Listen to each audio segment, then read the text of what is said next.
The first of the operators in C that we're going to have a look at when dealing with individual bits are the double less than and double greater than operators. We don't call them double less than and double greater than. We call them shift left and shift right. And this is how they work. The double less than sign, which is treated as the shift left operator, is used to shift the entire bit pattern of an integer number a certain number of bits to the left. I'll show you an example of that in a moment. I just want to cover the other operator. Shift right does exactly the opposite. It shifts the bit pattern in the opposite direction, to the right. In other words, take the bit pattern for a number. Let's say the number 5. The number 5, the bit pattern is 101. Now, if you wanted to shift that to the left, say 4 bits to the left, then the resultant bit pattern would be 101, 0000. If you're not sure exactly what I'm talking about, then pause the video at this point and write down 101 on a piece of paper. And then imagine if you actually moved those 3 bits off to the left 4 bits away. In other words, 4 bits to the left. What would happen? Well, you get 4 bits appearing on the right. And that's what you get. Let's have a look at that in a moment. Just before I tell you that, I should mention that when you shift things to the left, the things that appear to take up the positions on the right are all zeros. But if you go too far, well, the compiler doesn't actually specify what should happen if you go too far. And if you go to the right, then the bits just get eaten up, and new bits that are 0 appear on the left. That is defined, that's not undefined. Now, if you don't know what that means, if you don't know what any of that means, then don't worry, we're going to have a look at some examples and you'll see what that means. Now, here's an example. The number 13, if we shift that left 3, we end up with 104. Now, how does that happen? Well, the bit pattern for 13 is as follows. It's 1101. I've got some zeros on the left just to show where the other bit patterns are going to go. Anyway, you'll see what that means. 104, the answer is 011010000. Now, it's exactly the same as what we had above, except that the 1101, which was the 13, has been moved to the left, and it's been moved to the left 3 places. Is it starting to make sense now? 3 new zeros have appeared on the right to take up the space, if you like. And 3 of the zeros on the left have been eaten up. Let's see an example of shifting right. Oh yes, I guess I should mention that what we're actually seeing here is 13 multiplied by 2 to the power of 3 gives you 104. In other words, 13 times 8 gives you 104. Now there's a correlation there. Shifting left 1 place effectively doubles the number, multiplies it by 2. If you do some maths, you'll be able to figure out why that might be. So shifting left 3 will multiply it by 2 3 times, or 2 cubed. Interesting. Okay, now shifting right. 52 shifted right 4 gives 3. How does that happen? Well, let's look at the bit pattern for 52. It looks like that. The bit pattern for 3 looks like that. Now 52 is 110100. If we move that to the right, we actually lose the 0100. That all gets eaten up. Even though I know there's a 1 in there, the 1 still gets eaten. And you end up with just the 11.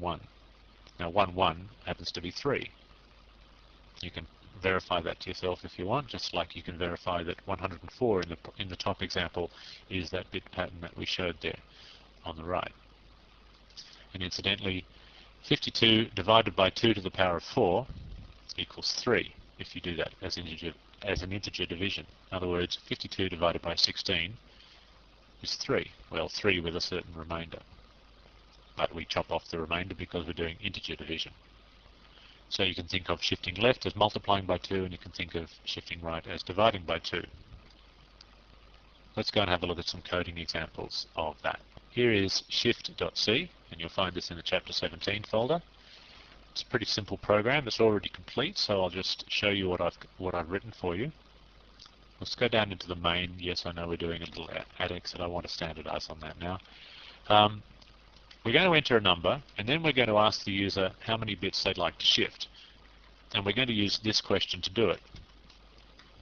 right here. How many bits would you like to shift? And if they enter a negative number, then I want to shift right. So we'll be shifting left by default.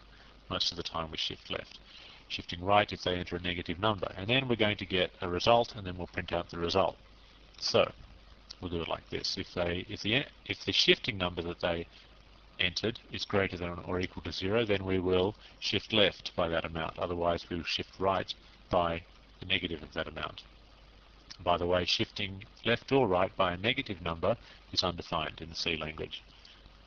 And that's according to Grgr and Ritchie.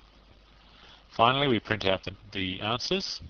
So I'll give a number here. Percent %U is used for unsigned integers.